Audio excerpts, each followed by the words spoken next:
This story is titled, My Daughter Falsely Accused Me, Leading to My Imprisonment for a Long Time, and now that I have been released, I will repay everything I went through in the same coin. Hey everyone! Before we jump into today's video, I need your help. We've noticed the channel is losing some traction, and subscribing is one of the best ways you can support us. It's quick, free, and it helps us keep bringing you awesome content. Your support means the world. Let's keep this channel growing together. Thanks so much. Now let's start the video. I don't even know where to start. Writing this makes me so angry, but I need to get it out. My daughter, let's call her Sarah, has been nothing but trouble for years. I don't know if it's how we raised her, or if she's just wired this way, but it feels like she was born to test my patience. She's selfish, ungrateful, and never takes responsibility for anything. It wasn't always this way. When she was little, she was sweet. A bit stubborn, sure, but I thought it was normal kid stuff. But then middle school hit, and everything changed. She started acting like the world owed her something, like she was better than everyone else. She'd throw tantrums if she didn't get her way, slam doors, scream at us, you name it. My wife kept saying, it's just a phase. She'll grow out of it. She didn't. By the time Sarah hit her teenage years, it was like she decided to make our lives a living hell. She lied about everything. Where she was, who she was with, what she was doing. If her lips were moving, she was probably lying. She skipped school so much that the principal called us in for a meeting. I told her she needed to shape up, but she just rolled her eyes and said, whatever, Dad. At 16, she dropped out of high school entirely. One day, she came home and announced she wasn't going back. School's stupid, she said. I don't need it. My wife and I begged her to reconsider, but she wasn't hearing it.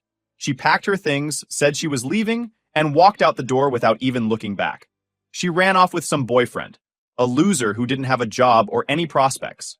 I don't even remember his name. For 3 years, we didn't hear a word from her. No calls, no texts, nothing. My wife was heartbroken. She cried herself to sleep so many nights, wondering if Sarah was okay, if she'd ever come back. Me? I was angry, but I also felt relieved. Without Sarah around, the house was quieter. No drama, no fighting. I thought, maybe this is for the best. Then one night, she showed up on our doorstep.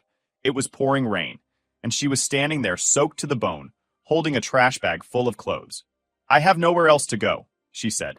My first instinct was to slam the door in her face, but my wife rushed past me and pulled her inside before I could say a word. She hugged Sarah like she'd just come back from war, even though Sarah hadn't bothered to call us in 3 years. She's our daughter, my wife kept saying. We can't just leave her out there. I let her stay, but I knew it was a mistake. And boy, was I right. At first, I tried to give her the benefit of the doubt. Maybe she'd changed. Maybe she'd finally learned something from her time away. Nope. Within days, she was back to her old ways. She didn't look for a job, didn't help around the house, didn't do anything except sit on the couch scrolling through her phone. We'd ask her to do something simple. Take out the trash, do the dishes, anything. And she'd roll her eyes like we were asking her to move mountains. Why can't you do it? She'd say. I'm tired. Tired from what? Sitting on her ass all day? And then there were the late nights. She'd leave the house after dinner, saying she was going out for a walk, but she'd be gone for hours. Sometimes she wouldn't come home until after midnight. When I asked where she'd been, she'd just shrug and say, nowhere, like it was none of my business. She'd come back smiling, like she didn't have a care in the world, then flop down on the couch and start scrolling through her phone again. I tried to talk to my wife about it, but she kept making excuses. She's been through a lot, she'd say. She just needs time to adjust. Adjust to what? Sitting around all day, acting like the queen of the house while we bent over backward to accommodate her? One night, I couldn't take it anymore. Sarah had been out until 1 a.m., and when she finally came home, I confronted her. Where the hell have you been? I asked. She just laughed and said, why do you care? That's when I told her she needed to start pulling her weight or find somewhere else to live. Her response? You're supposed to take care of me. That's what parents do. I couldn't believe it. After everything she'd done, dropping out of school, running away, ignoring us for 3 years, she still thought we owed her something. That was the moment I decided I'd had enough. I gave her an ultimatum. She had 24 hours to pack her things and leave. My wife tried to argue, but I shut her down. She's an adult, I said. She made her choices. It's time for her to deal with the consequences. At first, Sarah didn't take me seriously. She just laughed and said, yeah, okay, Dad, like it was some kind of joke. But when she realized I wasn't kidding, her attitude changed. She started yelling. You're a terrible father, she screamed. You don't love me. I stood my ground and gave her my words. She stormed off to her room, slamming the door so hard that the whole house shook. My wife gave me the silent treatment for the rest of the day, but I didn't care. It happened before the 4 hours I gave Sarah to leave were even up. I was in the living room, sitting on the couch and scrolling through the news on my phone, trying to decompress after another argument with my wife about her enabling Sarah. My patience was already worn thin, but I figured I just had to hold out until tomorrow night. Then Sarah would be gone for good, and I could finally have my home back. But life has a funny way of kicking you when you're already down. There was a loud knock at the door. 3 quick, sharp bangs that sent my heart racing. It wasn't a friendly knock. I got up to answer it, my stomach twisting into knots. When I opened the door, there were 3 police officers standing there, all of them looking dead serious. "Sir, we have a warrant to search your property," one of them said. My mind went blank for a second. "What? Why?" "We received an anonymous tip about illegal drugs being stored in this house," the officer explained. "The report is filed under your name, my house." I felt like the ground had just been pulled out from under me. I wanted to argue, to slam the door in their faces, but I knew that wouldn't get me anywhere. So I stepped aside and let them in, feeling a sense of dread settle over me like a heavy blanket. They spread out quickly, one officer staying in the living room while the others began searching the house. My wife stood frozen in the hallway, her face pale as a ghost. Sarah, on the other hand, sat on the couch, completely unfazed. She even had the nerve to smirk at me as the officers went upstairs to check the bedrooms. I knew. I didn't have proof, but I knew this was her doing. Who else could it be? She'd been sneaking around, staying out late, hanging with God knows who. She was the only one who had anything to gain from this chaos. The officers searched her room first. I stood in the hallway, watching as they tore through her things, flipping through her drawers, pulling the sheets off her bed, emptying out her backpack. But they didn't find anything. Not a single thing. I felt a flicker of hope. Maybe this was all a misunderstanding. Maybe Sarah hadn't done anything after all. Then they moved on to my room. I didn't think they'd find anything there. Why would they? I wasn't involved in anything illegal, and I certainly didn't have drugs in my house. But then one of the officers pulled back the mattress on my bed and stopped. "Here," he said, holding up a bag filled with what I immediately recognized as heroin. As the officer held up the first bag of heroin, I glanced at Sarah, hoping to see shock or confusion on her face. Instead, she smirked, her lips curling into a look that sent a chill down my spine. She didn't flinch, didn't deny anything. She just sat there like this was all a game to her. My blood boiled as I realized she wasn't just indifferent. She was proud of what she'd done. I couldn't breathe. It felt like the walls were closing in on me. "That's not mine," I said automatically, my voice shaking. But the officers weren't listening. They kept searching, and by the time they were done, they'd found several more bags hidden under my bed and across the room. "Sir, you're under arrest for possession of a controlled substance," one of them said as they pulled out the handcuffs. My wife burst into tears.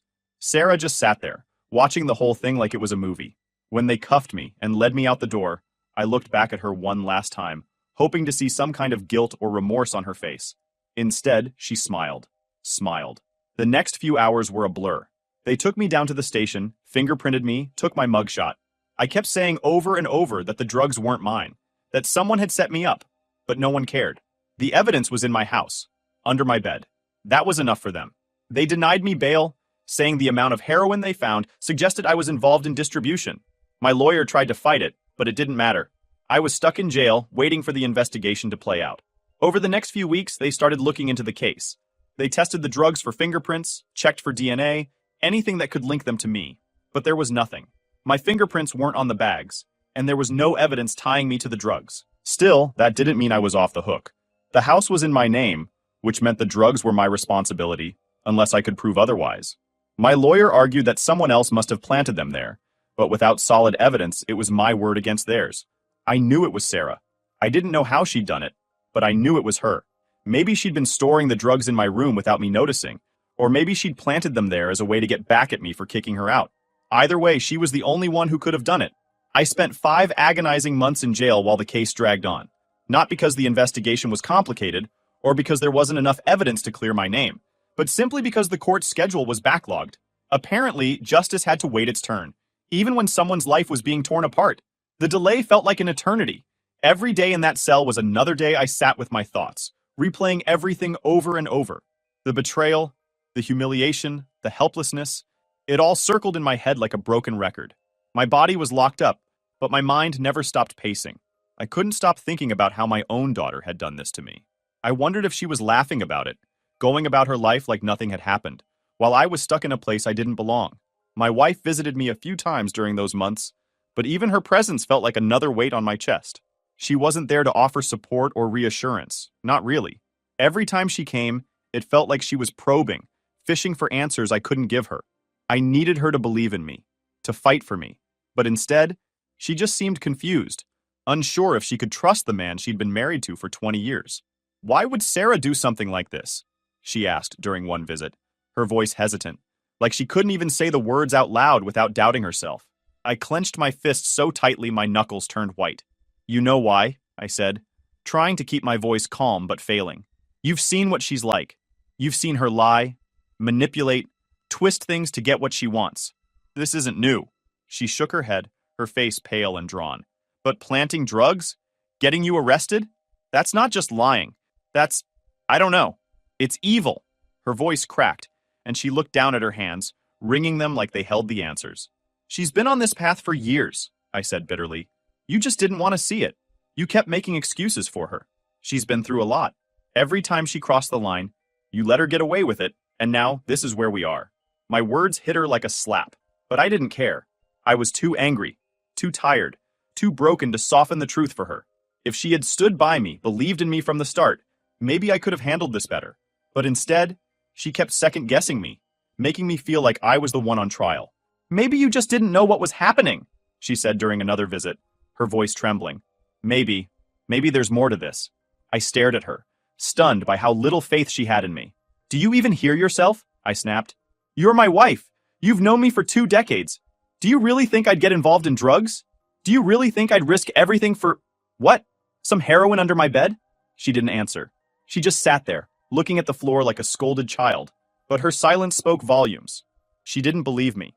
Not completely. She might have wanted to, but deep down, she had doubts. And that doubt cut deeper than anything else. The worst part was knowing that Sarah had planned this. The more I thought about it, the clearer it became. This wasn't some spur-of-the-moment decision. This was calculated. She'd taken the time to hide the drugs in my room, knowing it would shift the blame onto me. She'd reported me anonymously, making sure the police had a reason to show up with a warrant. She'd done everything she could to frame me, and it had worked.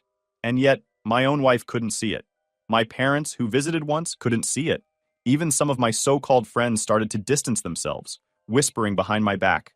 The evidence might not have pointed to me directly, but the stigma of being arrested for drugs was enough to make people doubt. And doubt is a powerful thing. It sticks to you like a stain you can't wash off. While the court delayed my hearing again and again, I had nothing to do but sit in that cell and stew in my anger. I thought about all the times Sarah had lied to my face, all the times I'd given her chances she didn't deserve. I thought about the way she'd smirked when the police took me away, like she knew exactly what she was doing. I thought about my wife's tears, not because I was in jail, but because she didn't know if she could trust me anymore. By the time I finally got my day in court, I wasn't the same person who had walked into that jail 5 months earlier. I was harder, angrier, and less willing to forgive. The system had failed me. My family had failed me. And all because of the selfish actions of one person, my own daughter. When the evidence finally came to light, Sarah's texts, the witnesses who saw her sneaking around, the lack of fingerprints or DNA tying me to the drugs, it was like the world suddenly remembered I existed. The charges against me were dropped, but the damage was already done. 5 months of my life were gone. 5 months where I was treated like a criminal, doubted by the people I thought loved me. My name might have been cleared legally, but socially, emotionally, I knew I'd never be the same. I wasn't just angry at Sarah. I was angry at everyone who doubted me, who'd left me to rot in that cell while they questioned whether I was the kind of man who would hide heroin under his bed. And in that anger, a seed of revenge started to grow. I didn't just want Sarah to face the consequences of her actions. I wanted her to know what it felt like to lose everything, to have the world look at her the way it had looked at me. I wanted her to pay. The first thing I did when I got home was sit in the living room in silence. My wife was there, standing awkwardly by the doorway like she didn't know what to say. Maybe she thought I'd be thrilled to be back, or maybe she expected me to forgive everything and move on. But I couldn't even look at her without feeling a mix of betrayal and anger. Why didn't you believe me? I finally asked, breaking the silence. My voice cracked a little, which pissed me off even more. I wanted to sound strong, not broken. She didn't answer right away. She just stood there, wringing her hands. It was hard, okay? The drugs were found in your room. What was I supposed to think? You were supposed to know me, I snapped. You've known me for 20 years. You've seen what Sarah's like. But the second something bad happens, you turn on me? My voice was rising now, and I didn't care. You know I didn't do it. Deep down, you knew. But instead of standing by me, you let me rot in jail while you played mom to the person who actually did this. Tears welled up in her eyes. But I wasn't about to feel sorry for her. She wasn't the one who'd spent months in a cell, treated like a criminal. I'm sorry, she whispered, but it didn't mean anything to me. Sorry didn't give me back the months I lost. Sorry didn't erase the fact that she doubted me when I needed her most. Over the next few days, I tried to piece my life back together. The investigation had finally turned up undeniable proof that Sarah was behind everything. The text messages on her phone showed that she'd been dealing drugs for months, maybe longer. She'd been using our house as a stash spot, hiding the heroin under my bed so that if anything went wrong, I'd take the fall. The texts were damning. They showed her coordinating with a dealer, talking about moving product, and even laughing about how Dad would never notice. I read every single one of them, my hands shaking with rage. How could my own daughter do this to me? What kind of person sets up their own father to save themselves? The police also found witnesses who came forward, saying they'd seen Sarah sneaking around late at night, meeting with sketchy people in parking lots and alleyways. One of her so-called friends admitted that Sarah had bragged about hiding drugs in my house because she thought it was the perfect cover. When the police finally issued a warrant for her arrest, I felt a mix of relief and bitterness. Relief that they were finally going after the real culprit, but bitterness that it had taken so long, and that I'd had to pay the price for her actions. Sarah was arrested a few days after I got home. They found her staying at some rundown apartment with a bunch of lowlifes. When the police searched the place, they found more drugs, along with scales, baggies, and cash. It was clear she wasn't just using, she was fully involved in the drug trade. I thought seeing her arrested would bring me some kind of closure, but it didn't. If anything, it just made me angrier. She didn't look scared or ashamed when they took her away. She looked annoyed, like this was just some inconvenience she'd have to deal with. My wife was devastated when she heard about the arrest. She's still our daughter, she kept saying over and over, like a broken record. She's made mistakes, but she's still our baby. I couldn't take it anymore. She's not my daughter, I snapped. Not anymore. My daughter wouldn't do this to me. My daughter wouldn't destroy her own family just to save her own skin. The legal process that followed was long, exhausting, and messy, much like everything else Sarah had left in her wake. She was charged with possession of drugs, intent to distribute, and perhaps most painfully for me, false accusations against her own father. That charge hit me like a gut punch every time I heard it spoken aloud in court, knowing that she had deliberately orchestrated my arrest, gone out of her way to frame me and watch me suffer, made my blood boil. The evidence against her was overwhelming. The text between her and her dealer, the witness statements, and even her own carelessness when stashing drugs in her apartment painted a damning picture. But as damning as it was, it didn't make things easier for me. Every court hearing, every delay, every smug look she gave when she was brought in for questioning, it all chipped away at whatever pieces of humanity I still clung to. As part of the investigation, Sarah was required to take a drug test. Unsurprisingly, it came back positive, not just for heroin, but for several other substances, including cocaine and amphetamines. It was the final nail in the coffin. The daughter I had once rocked to sleep as a baby, the little girl I had taught to ride a bike, wasn't just a liar and a manipulator, she was an addict and a criminal. Seeing the results didn't shock me, but it hurt. It was one thing to know in your gut that your child is on a destructive path. It's another thing entirely to see it spelled out in black and white. Part of me wanted to feel pity for her, to see her as the victim of her own choices. But that part of me was drowned out by anger. She hadn't just ruined her life. She had tried to ruin mine. My lawyer told me I didn't have to attend every hearing, but I couldn't stay away. I needed to see her face, needed her to know that I wasn't going to let her get away with this without seeing the damage she caused. At one point during the trial, her lawyer argued that Sarah's actions were the result of addiction, that she was not in her right mind when she reported me to the police. I couldn't stay silent, not about this. As I sat there, I knew this wasn't some desperate mistake driven by addiction. It wasn't about weakness or bad judgment. It was intentional. She had never been a family person, never cared about anyone but herself. This wasn't about drugs. It was about revenge. She wanted to hurt me and put me in trouble for kicking her out. That much was clear. But I kept those thoughts to myself, knowing that the truth was already laid bare for everyone to see. There was no need for me to speak. Her actions spoke louder than anything I could say. The trial dragged on for months, delayed repeatedly by procedural nonsense and Sarah's lawyer trying to reduce her charges. Meanwhile, I tried to rebuild the wreckage of my life. People in the neighborhood still whispered when I walked by, some still unsure whether I was truly innocent despite the evidence. My wife seemed to exist in a constant state of denial. "She's sick," she kept saying, like it was a mantra that would make all of this easier to swallow. She didn't mean it. She didn't mean it? I snapped one night after dinner. She knew exactly what she was doing. She wasn't just using, she was dealing. She put my name on a report to the police. How the hell do you not mean that? We're her parents, no matter what. Zrenia, her voice trembling. Not anymore, I said coldly, pushing back my chair and leaving the table. When the verdict finally came, it felt more like a formality than a victory. Sarah was found guilty on all charges: possession of narcotics, intent to distribute, and filing false accusations. The judge didn't hold back. However, instead of prison, she was sentenced to serve 8 years in a long-term drug rehabilitation center. The judge believed that addressing her addiction was critical to ensuring she didn't repeat her actions. She showed little emotion as the sentence was read, only giving a slight shrug as if to say, "It is what it is." I wanted to feel relief, but I didn't. The damage was already done. 8 years wouldn't erase the 5 months I spent in a cell. It wouldn't fix the relationships that had been shattered or undo the stain on my reputation. If anything, her conviction felt like the closing chapter of a book I wished I'd never started reading. After the trial, I got a restraining order against Sarah to make sure she could never come near me again. Even when she eventually gets out, I don't want her anywhere near my life. She made her choices, and I made mine. For a while, I couldn't sleep. I kept waking up in the middle of the night, haunted by everything that had happened. My wife, on the other hand, seemed stuck in the past. She started writing Sarah letters in prison, trying to keep some sort of relationship alive. At first, I didn't say anything, but eventually, it became too much. "What are you hoping to accomplish?" I asked her one night, when I caught her sealing another envelope. "She's our daughter," she said again. That same broken mantra that had driven me up the wall for months.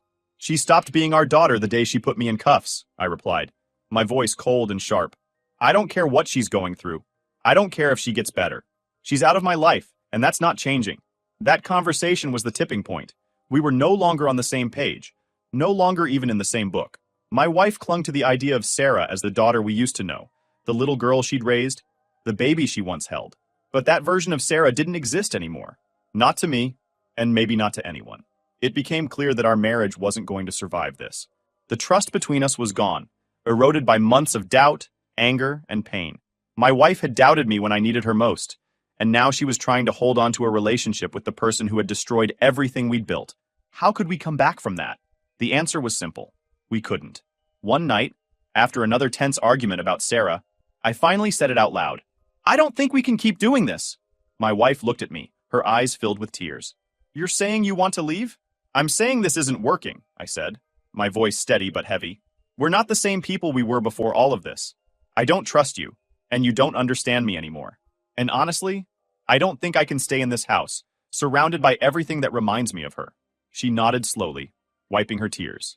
"I don't want this, but I understand." We agreed to separate a few weeks later. She kept the house, the one place I didn't want to be anymore. I moved into a small apartment across town, far enough to feel like I was starting fresh, but close enough to handle the practicalities of dividing our lives. It wasn't easy, but it was necessary. The worst part wasn't the physical separation. It was the realization that the life we'd built together had crumbled so completely. We'd spent 2 decades as partners, raising a family, building a home, only for it to fall apart in the wake of our daughter's actions. Sarah's choices hadn't just destroyed my trust in her. They destroyed my marriage. The worst part of all this wasn't the jail time or the trial. It was the realization that the life I thought I had was never as strong as I believed. My marriage had been hanging by a thread, and I hadn't even realized it until it was too late. Maybe someday I'll find a way to let go of all this anger, but not today. Today, I just focus on putting one foot in front of the other and keeping Sarah as far away from me as possible. She made her choices, and she'll live with the consequences. But so will I.